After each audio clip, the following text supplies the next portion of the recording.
The Yakshas, being temporarily victorious, exclaimed that they had conquered Dhruva Maharaj. But in the meantime, Dhruva's chariot suddenly appeared, just as the sun suddenly appears from within foggy mist. Dhruva Maharaj's bow and arrows twanged and hissed, causing lamentation in the hearts of his enemies. He began to shoot incessant arrows, shattering all their different weapons, just as the blasting wind scatters the assembled clouds in the sky. The sharp arrows released from the bow of Dhruva Maharaj pierced the shields and bodies of the enemy, just like thunderbolts released by the King of Heaven, which dismantled the bodies of the mountains.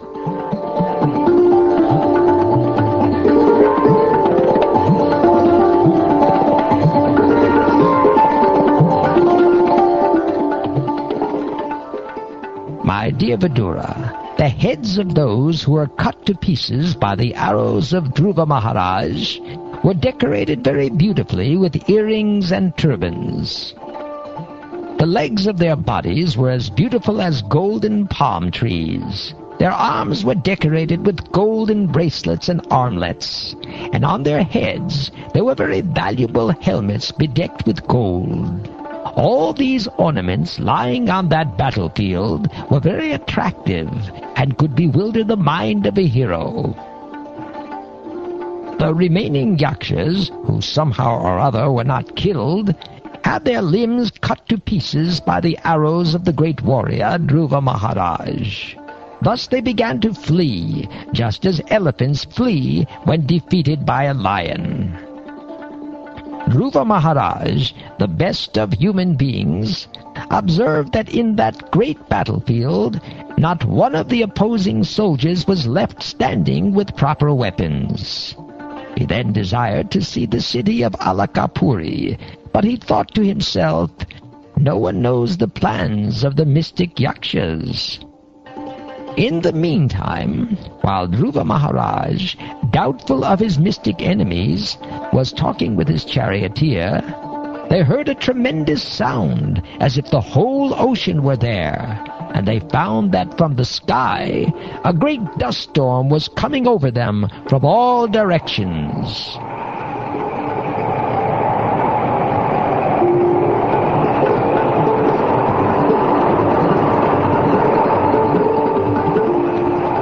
Within a moment, the whole sky was overcast with dense clouds, and severe thundering was heard.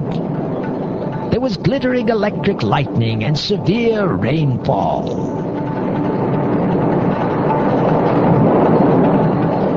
My dear faultless Vidura, in that rainfall there was blood, mucus, pus, stool, urine, and marrow falling heavily before Dhruva Maharaj, and there were trunks of bodies falling from the sky. Next, a great mountain was visible in the sky, and from all directions hailstones fell, along with lances, clubs, swords, iron bludgeons, and great pieces of stone.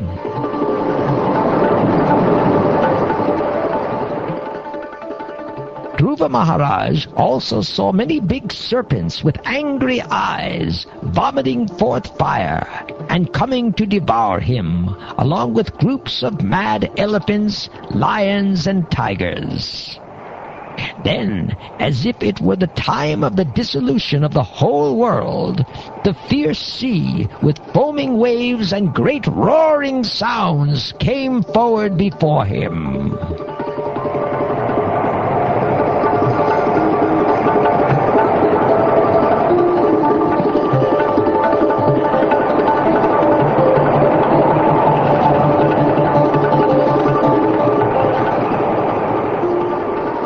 The demon Yakshas are by nature very heinous, and by their demoniac power of illusion they can create many strange phenomena to frighten one who is less intelligent. When the great sages heard that Dhruva Maharaj was overpowered by the illusory mystic tricks of the demons, they immediately assembled to offer him auspicious encouragement.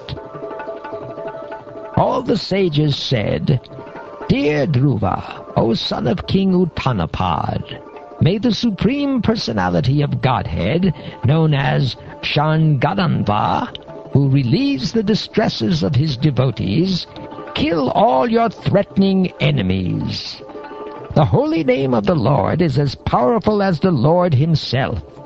Therefore, simply by chanting and hearing the holy name of the Lord, many men can be fully protected from fierce death without difficulty. Thus, a devotee is saved."